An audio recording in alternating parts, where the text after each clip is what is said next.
They taped the $300 fine right on my mailbox, on Veterans Day morning, no less. Walt, 73, retired mechanic, stood there in his flannel, flag still waving, coffee turning cold on the porch rail beside his father's old service medal. Ever had a rule pushed too far it made you polish your boots again? Tell me, what would you have done? Walt brushed ash off his old grill, humming to Glenn Campbell as the scent of mesquite floated across Hollow Creek. It was Veterans Sunday, and he was setting up the neighborhood's longest-running tradition. The sun had just crested over the tree lean, casting long shadows across his porch, where a tin percolator bubbled with the rich scent of coffee. Walt's fingers, still calloused from decades under car hoods, gripped the mug like it was a friend.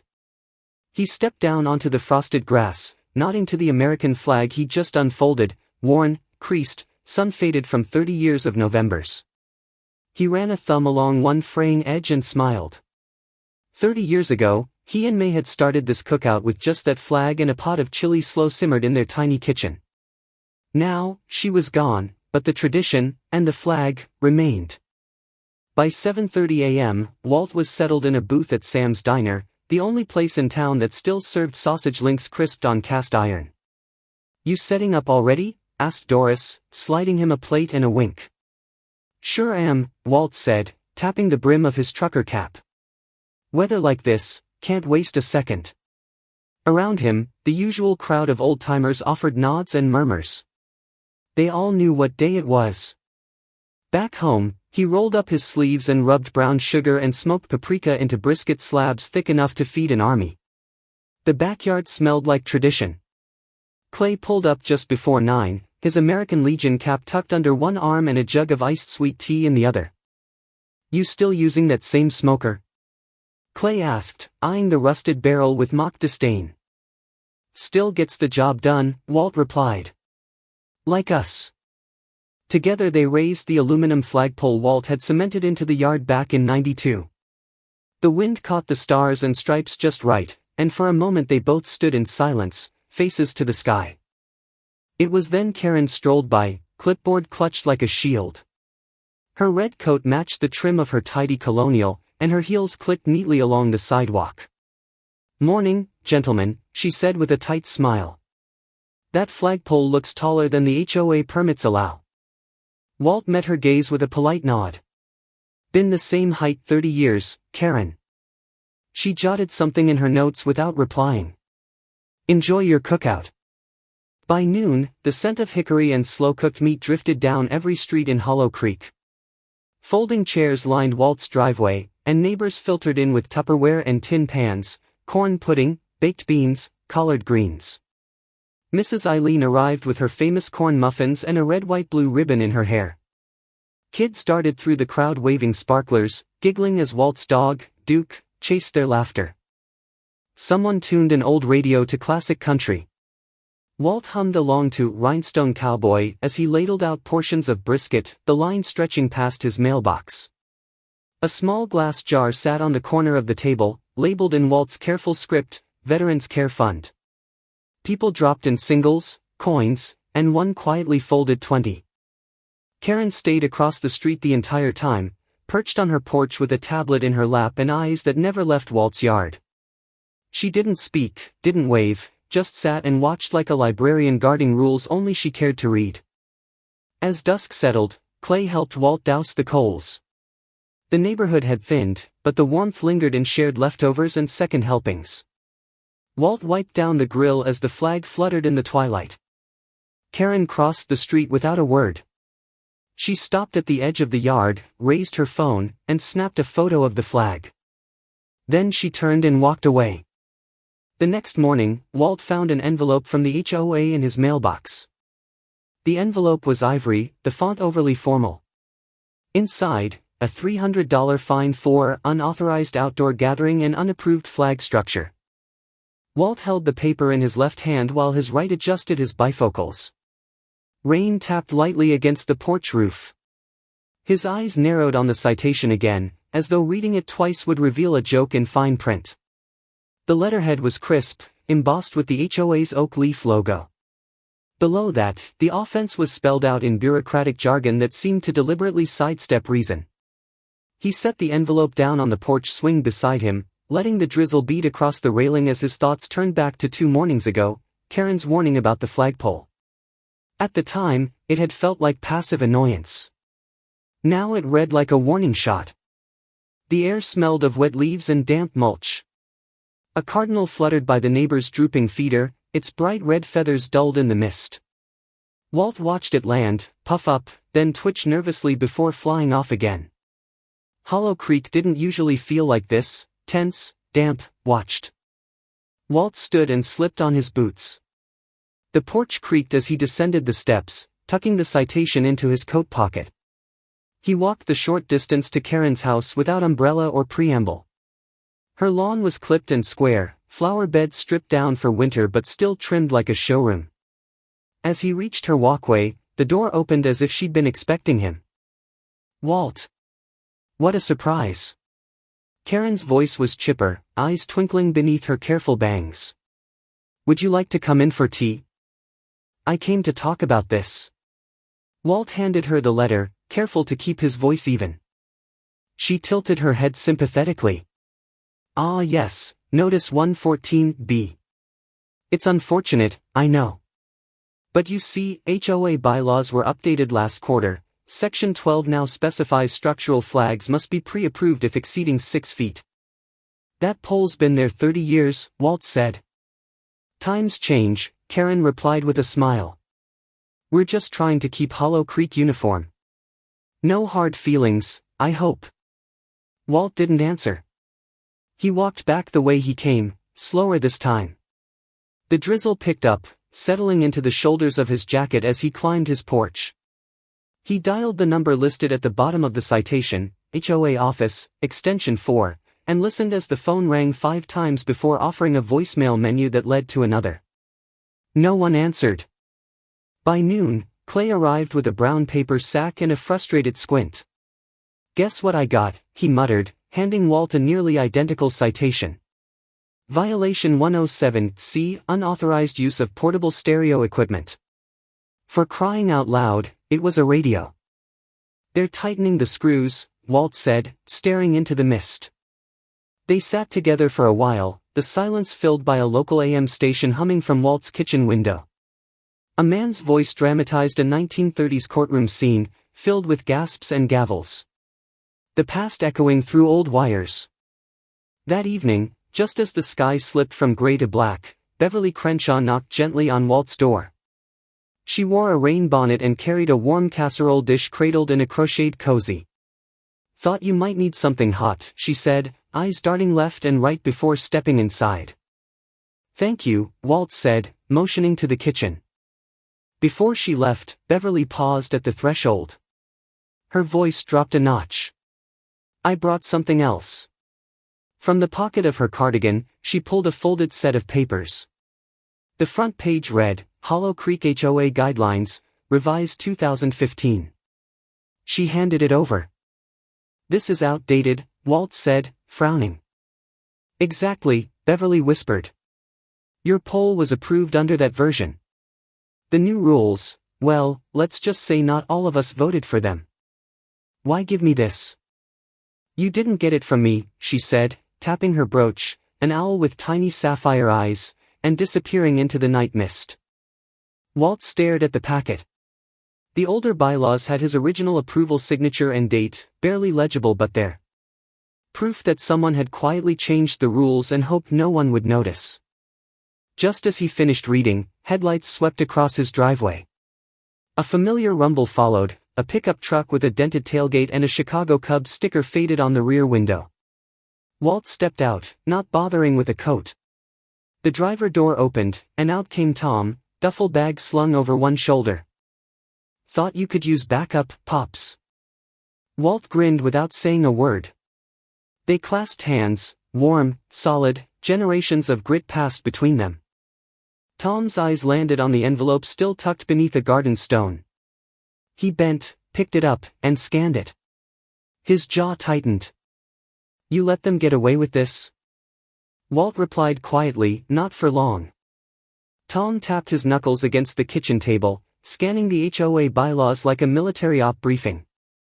The light above him flickered slightly as logs snapped inside the fireplace. Outside, the sound of children's voices drifted in.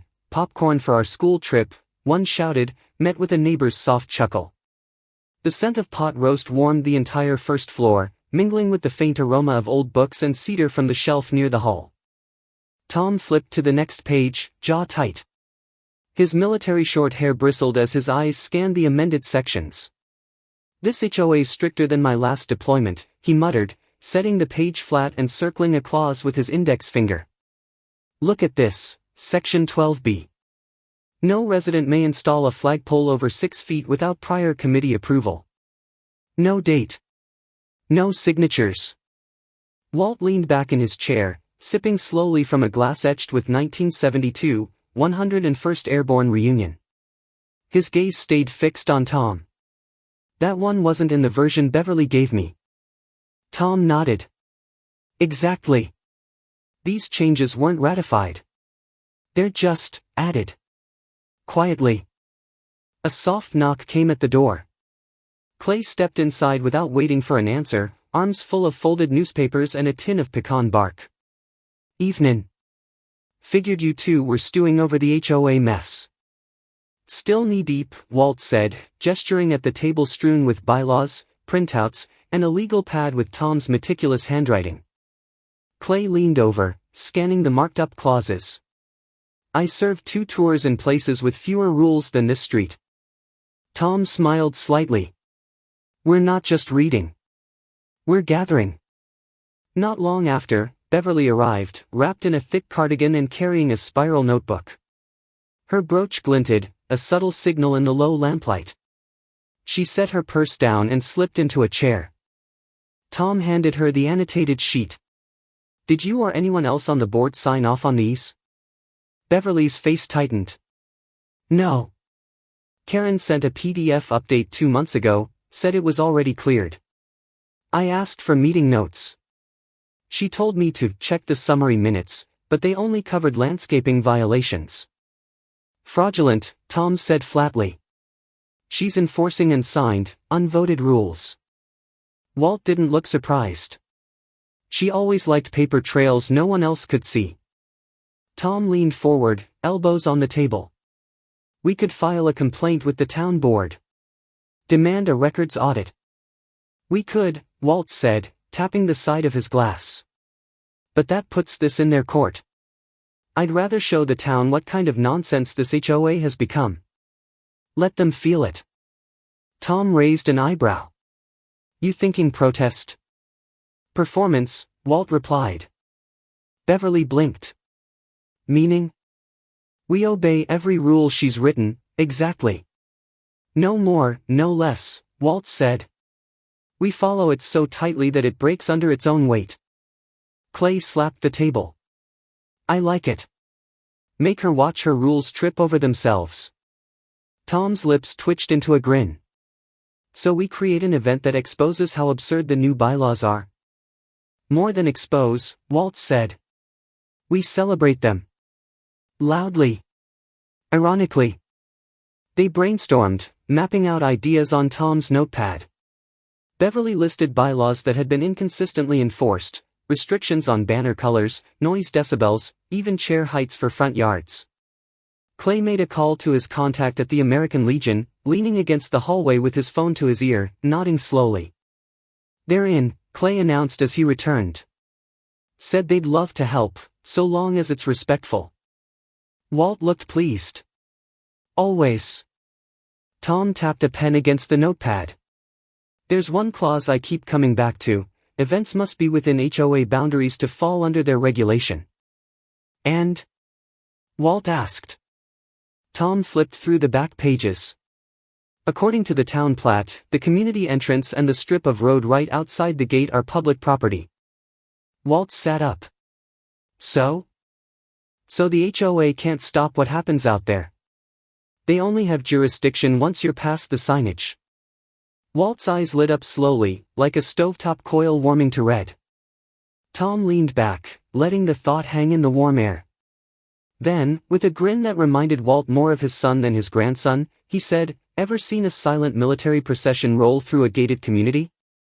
Across the room, the fire crackled. Walt didn't answer. He walked over to the corner cabinet, retrieved an old tin box, and opened it carefully. Inside, wrapped in faded cloth, were his scuffed brown boots, still intact, laces coiled like sleeping snakes. He sat, pulled them onto his lap, and began polishing them with long, steady strokes. Each movement was slow. Purposeful. Not nostalgic, preparatory. At precisely 9 a.m., a line of veterans in full dress marched down Maple Lane.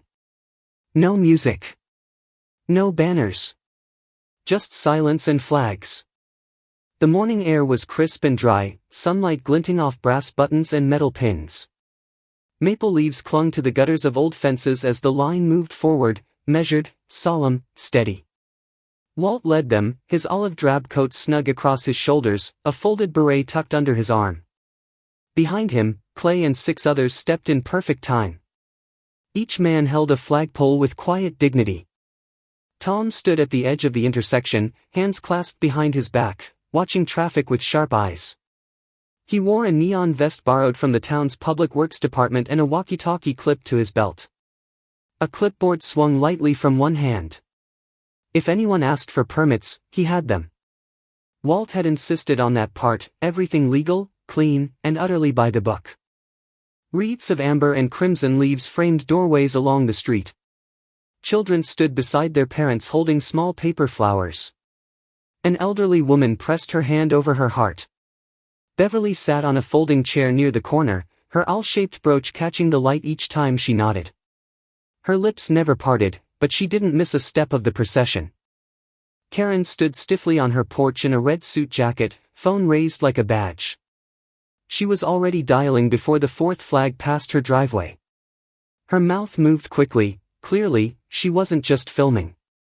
She paced, gestured toward Walt with a jabbing motion, then paused as whoever was on the other end replied. Her lips thinned. She tried again. Another call. Another silence. Tom spotted the police cruiser before Karen did. It rolled up slowly, windows down, 2 officers inside nodding politely. One of them leaned out the passenger side and asked, "Everything peaceful here?" Tom showed the permit and smiled. Town approved. Veterans Day procession. Off HOA grounds. The officer returned the smile. Carry on. Karen stepped back into the shadow of her porch, clutching her phone as if it might help her rewrite jurisdiction lines. The silent parade moved like a heartbeat through the neighborhood. People lined the sidewalks now. A boy waved a miniature flag.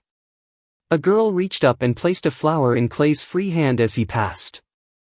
No one spoke. The only sound was the shuffle of boots and the occasional whisper of wind across bunting-draped mailboxes. Near the bend at Clover Street, one of the older veterans faltered. His steps slowed, his hand trembled, and his knees buckled slightly. Before anyone could react, Tom was there, arms under the man's shoulders, guiding him gently to a bench. The crowd broke into soft applause. The man nodded, breathless but grateful, and rejoined the line 2 minutes later, steadied by Clay. When they reached Karen's house again, Walt slowed. The others did the same behind him, sensing something unspoken. He halted right in front of her walkway. The flag in his hands lowered slightly as he bowed his head. No words. Just the wind and the memory of silence. Karen stood motionless, eyes darting. After a long moment, she turned and walked inside. The door clicked shut behind her. The march continued. By early afternoon, the last of the parade had dispersed. Lawn chairs folded. The scent of cider floated from back porches. Tom drove the last veteran home in his pickup and returned to find Walt on the porch, carefully folding the flag with the precision of ritual. Each crease aligned perfectly, as if memory demanded it. A neighbor from down the block called up to him. "Walt. That video of your march, someone posted it online. It's already at 6,000 views. Folks are calling it the most respectful protest they've ever seen." Walt smiled but said nothing. Later, as the sun dipped low and the mist began to curl along the sidewalk, he opened his mailbox and found another envelope. This one was bright yellow. Inside, a new fine. Violation, disturbance of communal order and neighborhood cohesion, Code 7A. The scent of roasted turkey wafted from half the homes on Cedar Circle, but Walt's house smelled like quiet rebellion. The late afternoon light spilled golden across the front steps. Maple leaves clustered along the walkway, swept into purposeful corners. Walt had set the table just inside the open doorway, where the cold couldn't quite reach, but the line between indoors and gathering blurred like breath on glass. The front door stood wide, an old quilt folded neatly across the threshold, as if inviting autumn to take a seat. He didn't send invitations. No flyers, no neighborhood app post. Just one long table, 10 chairs, a roasted turkey steaming beneath foil, and the unmistakable scent of something defiant, carved with care, seasoned with memory. Tom arrived first, a casserole dish in one hand and mashed potatoes in the other. Operation Gravy Drop, successful, he said, setting them down and shrugging out of his jacket. He followed it with a low chuckle about Thanksgiving on Base, 2011. Nothing like canned yams and a 3-day-old letter from Mom to get a soldier misty. Clay showed up with a pan of stuffing and a bottle of grape soda. "You remember '69?" he asked. Carrier was halfway to the Pacific. "Captain let us set up a card table in the hangar bay. No turkey, just tuna cans." He paused. "Still the best meal I ever had." Beverly arrived with cranberry sauce chilled in glass bowls. Her brooch today was a pinecone, a quiet nod to the season. She placed the dish beside the casserole and whispered, "Karen sent another internal memo. She's suggesting raising fines for unreported gatherings with behavioral disruption risk." Walt looked at the table, then at the open door. "No gathering," he said. "Just eating with the door open." Neighbors trickled in, each one pretending they had somewhere else to go, but not going. Mrs. Eileen brought green bean casserole. The Hendersons dropped off sweet rolls. No one spoke about RSVP lists or HOA policies.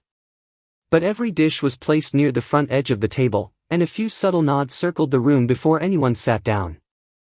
Children ran up and down the walkway, holding construction paper flowers, placing them on the edges of the porch. Someone put soft music on from a portable speaker hidden under a coat, just low enough to pretend it wasn't planned. Karen passed once, her heels clicking on the sidewalk.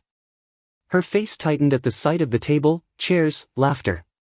But the doorframe was unmistakable. The gathering remained on the correct side of property. She paused, took a photo from her phone, then marched on. Her email arrived 20 minutes later, a warning about unregistered holiday activity with potential communal impact. Tom opened the email and read it quietly. Then he opened his laptop, pulled up the original, and printed 2 copies. As the turkey was carved and prayer circled the table, he unfolded the email and tapped a fork on his glass. "Folks," he said. "I believe transparency is a community value." He began reading aloud. Karen's words, formal but barbed, floated through the air. Phrases like targeted escalation, structured deterrence, and exploratory penalty increase stung sharper in the warm glow of roasted yams and candlelight. "What does that mean?" one neighbor asked. "It means," Beverly said, voice soft but even, "she plans to raise the fines until no one dares to smile without a permit." A silence hung, not heavy, but sharpening. Clay leaned back in his chair, arms crossed. "So we just take it again?" Walt reached into his vest pocket and unfolded a creased paper napkin. He laid it flat beside the pumpkin pie. "Maybe," he said, "it's time we hold an open meeting. Not to argue. Just to ask, who's really being represented?" He didn't raise his voice. He didn't need to. Every face at the table turned toward him. Tom nodded. "About time." Outside, dusk softened the edge of Cedar Circle. Porch lights blinked on. Children packed up their paper flowers. The door remained open. The table full. And for the first time in weeks, Walt felt the tide shift, small, steady, and certain. Perhaps it wasn't just rebellion. Perhaps it was readiness. The print ink smudged slightly under Walt's thumb as he folded the Hollow Creek Gazette and set it beside his coffee. The typeface was modest, the article buried beneath classifieds and lost pet notices, but the words carried more weight than the boldest headline. Walt reread the subtext aloud. Residents question HOA procedures after parade incident. Tom had said this might happen. Just one person reporting the truth, he'd said, and the rest starts to spread like kerosene vapor. He was right. By the window, the sky sagged low and gray, like an overcast curtain refusing to rise. A stiff breeze rattled the porch rails. Tom stood at the dining table, maps and lists spread before him like a battlefield chart. He was building something procedural, careful, and unflinching. "We hold it next Saturday," he said. "Community center. We can rent it under Beverly's name." Walt hesitated. "I don't want to tarnish what your grandma left behind. She helped write half those original bylaws. People respected her." Tom didn't look up. "They still do. That's why this has to be done the right way." She stood for the truth too. Across town, Beverly opened her desk drawer, hand trembling slightly as she reached beneath a pile of old newsletters. The folder was thin but packed with implication: unlogged revisions to Section 9, missing board signatures, expenditure authorizations without countersignatures. She took a breath and slipped it into her tote bag. That evening, Tom knocked softly on her side door. "It's time," he said. She didn't smile. Just nodded and passed him the folder. At the same moment, Walt sat at his old desk, feeding thick cream paper into a typewriter from another century. The rhythm of the keys echoed in the room like an old jazz riff. Each letter struck with finality, each word deliberate. "You are invited to a community gathering to discuss the future of Hollow Creek." Outside, the wind carried away the scent of maple smoke. Elsewhere, quiet warnings arrived. Several residents found typed notes in their mailboxes, unsigned except for a neat stamp at the bottom, from the office of the HOA. Walt held one up to the light, frowned at the printer ink. He recognized the same font used on the HOA newsletter. But the tone was wrong, sharper, secretive, and designed to intimidate. Tom followed the clues. The printer logs. The formatting. The paper stock. "She's using HOA resources for her own threats," he muttered, pocketing a copy. They knew Karen wouldn't stop. But this time, they wouldn't stay quiet either. Walt slipped on his coat, tucked a stack of invitations under his arm, and stepped into the cold. He knocked on doors, handed out envelopes one by one. Some neighbors were wary. Others, hopeful. One by one, hands accepted the invites, no RSVP needed. Outside the diner, a handwritten sign had appeared overnight on a telephone pole. Black marker on bright paper: "Take back Hollow Creek." By Thursday, murmurs filled front porches. Residents asked questions in grocery aisles. Children came home asking why Mr. Walt was passing out letters. The town, so long silent, was beginning to murmur like an engine warming up after a long winter. On Friday evening, Beverly called. Her voice wavered slightly but grew firm. "I'll speak. I'll stand up and say what I've seen. This can't keep going." Walt sat still after she hung up. The old mantel clock ticked gently behind him. Then, slowly, he reached for his pen. Tom stepped inside a few minutes later, stomping off the chill. He glanced at the invitations stacked in bundles by the door. "You ready, Pops?"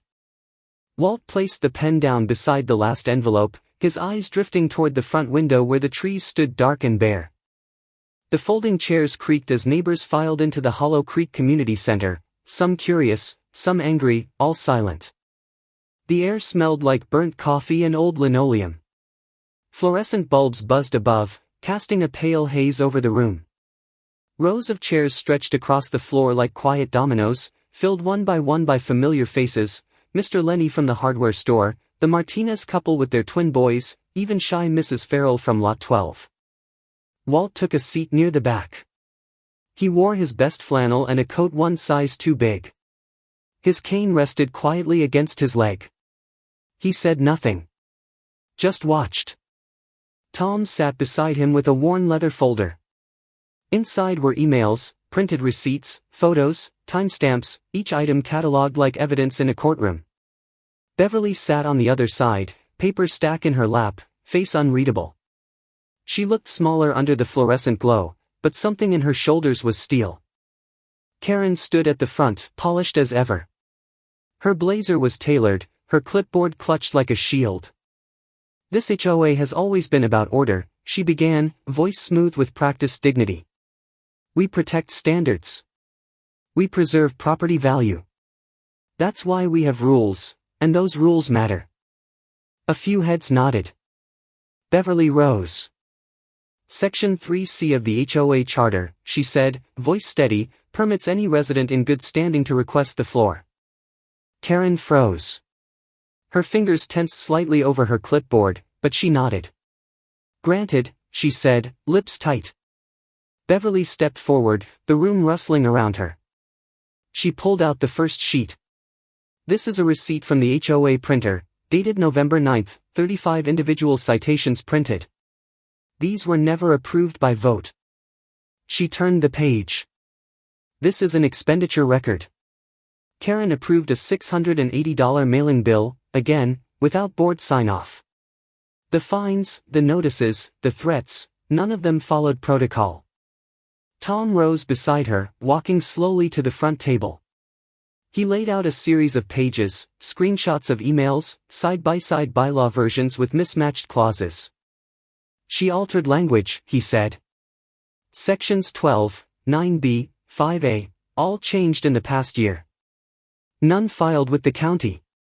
No signatures. Just added." Clay stood up near the center. "She find a flag," he said, voice gravelly, "but the sidewalk on Birch has been cracked since spring. Our dues didn't go to repairs. They went to threats." A low hum ran through the room.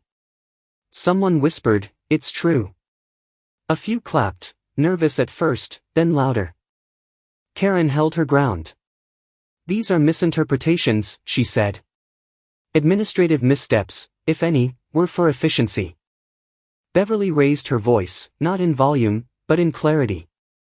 "You sent citations as anonymous. You altered governing rules. You used public funds for personal enforcement. This is not efficiency. It's abuse." The room stilled. No buzz now. Just breathing.